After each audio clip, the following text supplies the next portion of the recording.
हरे कृष्णा। तो पढ़ते हैं आज का श्लोक। संजय उवाच तं तथा कृपया आविष्टम् अश्रुपूर्ण आकुलम् ईक्षणम् विषीदन्तम् इदं वाक्यम् उवाच मधुसूदन। संजय उवाच तं तथा कृपयाविष्टम् अश्रुपूर्ण आकुलम् ईक्षणम् विषीदन्तम् इदं वाक्यम् उवाच मधुसूदन।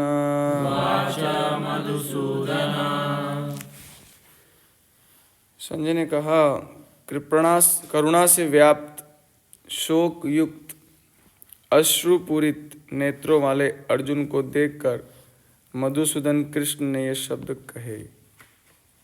हमारी भी ये स्थिति होती है ना। हम भी शोक युक्त होते हैं कि नहीं? हम लोग भी अश्रुपूरित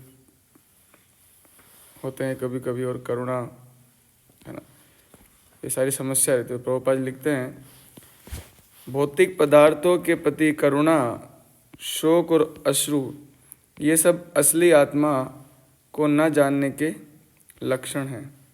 भौतिक पदार्थों के प्रति, है ना, भौतिक संबंधों के प्रति भी हम लोग शोक व्यक्त करते हैं। ये सब क्या है? आत्मा को न जानने के लक्षण हैं। शाश्वत आत्मा के प्रति करुणा ही आत्म साक्षात्कार है। पूछते हैं लोग, आत्म साक्षात्कार क्या है ना, कैसे? तो आत्म साक्षात्कार क्या है? जब हम आत्मा के सुख के लिए विचार करने लगे जीवन में, ऐसा। या दुनिया में इतनी आत्माएं दुखी झेल रही हैं, उनको सुखी करने के लिए हम प्रयास करने के लिए मन से इच्छा करें ना, कि प्रभु जी बोल रहे हैं, आप कहीं से कुछ हो रहा है, हृदय से प्रेरणा आ रही है कि यार ये सब दुखी हैं बेचारे, इनके लिए हम लोग क्या करें। तो ये जो बातें हैं वो सब आत्म साक्षात्कार के अंतर्गत है। इस श्लोक में मधुसूदन शब्द महत्वपूर्ण है। कृष्ण ने मधु नामक असुर का वध किया था, और अब अर्जुन चाह रहा है कि कृष्ण उस अज्ञान रूपी असुर का वध करे जिसने उससे कर्तव्य से विमुख कर रखा है ना। क्या कर्तव्य है जीव का? आत्मा के रूप में एक कर्तव्य भगवान की सेवा करे। लेकिन हम देखते हैं कई बार हमारे कर्तव्य जो है, कभी एग्जाम आ जाता है ना, कभी मिड टर्म आ जाते हैं, कभी जॉब आ जाती है, कभी शादियाँ आ जाती है ना, तो कभी घर वाले बुला लेते हैं, तो नहीं क्या क्या हो जाता है हमारे जीवन में ना। कभी हमारा मन ही नहीं करता है, यार क्या ही करना है, बहुत हो गया, ज़्यादा ही भक्ति कर ली हमने, अब नहीं हो रहा सब। तो क्या है, तो यहाँ पर कह रहे हैं कि असुर है हमारे हृदय में, अज्ञान, है ना, उसका वध कौन कर सकते हैं? कृष्ण। मतलब भगवत गीता पढ़ो तभी तो वध होगा, है ना। इतना बोलते हैं तब भैया 15 दिन से पीछे पड़े हैं, तब जाके 2-4 श्लोक लिख डाले, है ना। हमारा वध नहीं कर पाएगा हमारे हृदय में अज्ञान, और अज्ञान रूपी अगर असुर का वध नहीं हुआ तो फिर हम अपना कर्तव्य नहीं निभा पाएंगे। कौन सा कर्तव्य? जो आत्मा के प्रति कर्तव्य है हमारा। ये कोई नहीं जानता कि करुणा का प्रयोग कहाँ होना चाहिए, है ना। करुणा है हमारे सबके अंदर, है ना, बट उसका प्रयोग कहाँ होना? देखिए, समझने के लिए प्रभुपाद जी बताते हैं, डूबते हुए मनुष्य के वस्त्रों के लिए करुणा मूर्खता है। अब ये बातें क्या है ना, ये दुनिया के लोगों को समझ में नहीं आएगी वो, है ना। अरे आप क्या ये भक्ति करते हो तो क्या फायदा है भक्ति करने से? इकोनॉमिक डेवलपमेंट होगा क्या इससे? हमारा जीडीपी बढ़ेगा क्या? तुम्हारा जॉब लग जाएगा क्या? हाँ, तुम्हारा घर वाले को ठीक हो जाएंगे क्या? बीमारियां ठीक हो जाएगी क्या? खाना पीना हो जाएगा क्या? वैसे तो हो जाता है। भगवान गीता में कहते हैं अनन्यास चिंतयन्तो माम योगक्षेमो वहाम्यहम्। लेकिन मुख्य रूप से बात है कि आप जितनी भी बातें दुनिया के लिए कह रहे हो ना, वो सारी बातें किसके लिए हैं? इस शरीर के सुख के लिए। बट हम बात कर रहे हैं आत्मा की, जो कि बहुत ऊपर की बात है ना। शरीर के बाद, इंद्रियों के बाद आता है मन, मन के बाद आता है बुद्धि, और बुद्धि के बाद आता है आत्मा। तो हम उसकी बात कर रहे हैं यहाँ पर, है ना। तो बोल रहे हैं कि मनुष्य के वस्त्र क्या है? ये शरीर है ना। भगवान बोलते हैं ना, वांसास जीर्णानि यथा विहाय नवानि गृह्णाति नरो प्राणी। तो वस्त्र है ये शरीर, है ना। और आत्मा अंदर है, वो तो मर रहा है, वो तो डूब रहा है, वो अंदर अंदर रो रहा है। पिंजरे के पंछी तेरा दर्द न जाने कोई, वो मर रहा है अंदर, लेकिन बेवकूफों की तरह बाहर घूम रहा है, उसकी कोई चिंता नहीं कर रहा। बट ऐसे साधु संत आते हैं प्रभुपाद जी जैसे, वो आत्मा की चिंता करते हैं कि इसको बचाओ, इसको बचाओ।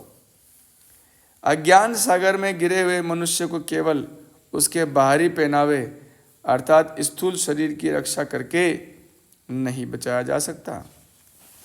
जो इसे नहीं जानता और बाहरी पहनावे के लिए शोक करता है, वो शूद्र कहलाता है ना। बाहर के लिए, बाहर की चीजों के लिए, है ना, अंदर के सुख के लिए जो नहीं सोचता, बाहर सुख ढूंढ रहा है, वो शूद्र है। अर्थात वो वृथा ही शोक करता है, बेकार ही पागल है वो। कपड़े तो एक दिन बदलेंगे यार, क्या रो रहे हो तुम लोग? इसके लिए क्या रो रहे हो? तो भगवान बोलते ना, अशोचयान अन्वशोचस्तम प्रज्ञावादांश भाषसे। उसके लिए क्या शोक करते हो, है ना। असली आत्मा तो मर रहा है अंदर, और हम बाहर के लिए रो रहे हैं, मर रहे हैं दिन रात। थोड़ा आत्मा के लिए रो लो, थोड़ा सा आत्मा के लिए रो रहे हैं, नहीं रो रहे, आत्मा के लिए नहीं रो रहे। और अर्जुन तो क्षत्रिय था, अतः उससे ऐसे आचरण की आशा न थी। किंतु भगवान कृष्ण अज्ञानी पुरुष के शोक को विनष्ट कर सकते हैं। ये देखो फिर बोल रहे हैं, सुलेश प्रभु फिर बोल रहे हैं इसमें, अज्ञानी पुरुष के शोक को कौन भगवान कौन नष्ट कर सकते हैं? भगवान श्री कृष्ण। अब वो तो है नहीं, अरे तो उनका ज्ञान तो है। अब हम गीता नहीं पढ़ेंगे, हमने प्रण ले रखा है ना। अरे पढ़ो, भगवान की बात को समझो, सुनो, तब हमारा हृदय में तब मजबूत आएगा, होगा भक्ति करना। नहीं तो हम लोग इस वस्त्रों के लिए रोते रहेंगे। रो रहे हैं, रोना तो पड़ता ही है, रोना हमारा स्वभाव है, तो सही चीज के लिए रो लो ना। हमारे परम पूज्य गौर गोविंद महाराज बोलते थे कि रो, क्राइंग स्कूल खोला है उन्होंने, मंदिर मतलब क्राइंग स्कूल है, लेकिन सही चीज के लिए रो। कि मैं मर रहा हूं यहाँ पर, मैं डूब रहा हूं, सब लोग डूब रहे, तो रो सब लोग। कोई रो ही नहीं रहा है, सब लोग डूब रहे हैं लेकिन कोई नहीं रो रहा। और वस्त्र बचा लिए, ओ फिर खुश हो गए, ओ वो व्यक्ति मर गया, नीचे डूब गया, उसके वस्त्र ले आए, ऐसा। और इसी उद्देश्य से उन्होंने भगवत गीता का उपदेश दिया। देखो भाई, स्पष्ट हो गई बात। भगवत गीता का उपदेश दिया इसी उद्देश्य से, दूसरों को भी पढ़ाओ, क्योंकि सभी तो डूब रहे हैं, कौन तैर रहा है यहां पर, है ना। पप्पा जी बोट लेके आए हैं भगवत धाम से, उसमें डालो लोगों को पटक पटक के।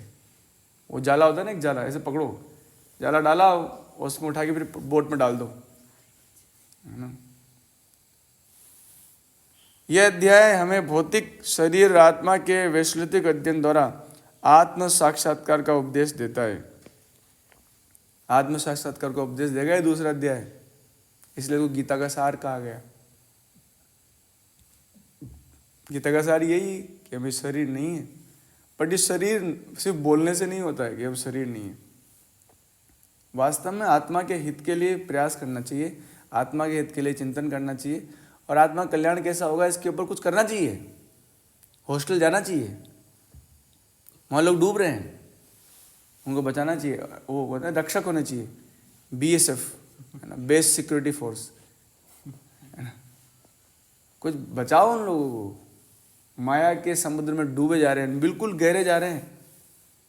भगवान एक जगह कहते हैं कि वो इतने गहरे चले जाएंगे, भगवान बोलते हैं असुर कुल में जन्म ले लेंगे और फिर मैं उनको जन्म जन्मांतर इसी भौतिक जगत में पटकता रहूँगा। तो उनको बचाना चाहिए, चिंता होनी चाहिए अंदर से, यार क्या कर रहे हैं लोग। जिसकी व्याख्या परम अधिकारी भगवान कृष्ण द्वारा की गई है। यह साक्षात्कार तभी संभव है जब मनुष्य निष्काम भाव से कर्म करे और आत्मबोध को प्राप्त हो। तो आत्मबोध प्राप्त होता है, आत्मा का बोध, जब हम भगवान के टच में रहते हैं, भगवान का ज्ञान के टच में रहते हैं। इसलिए 108 श्लोक तो रटो ही रटो। एक और बार श्लोक। तम तथा कृपयावेष्टम् अश्रुपूर्ण आकुलमीक्षणम् विषेदन्तम् इदं वाक्यम् उवाच मधुसूदना। हरे कृष्णा कृष्णा कृष्णा हरे हरे, हरे राम जगद्गुरु श्रील प्रभुपाद की। आइए हम अनंत कोटि वैष्णव प्रणाम करते हैं, जो सभी की वांछाओं को पूर्ण करते हैं, जो कृपा के सागर हैं।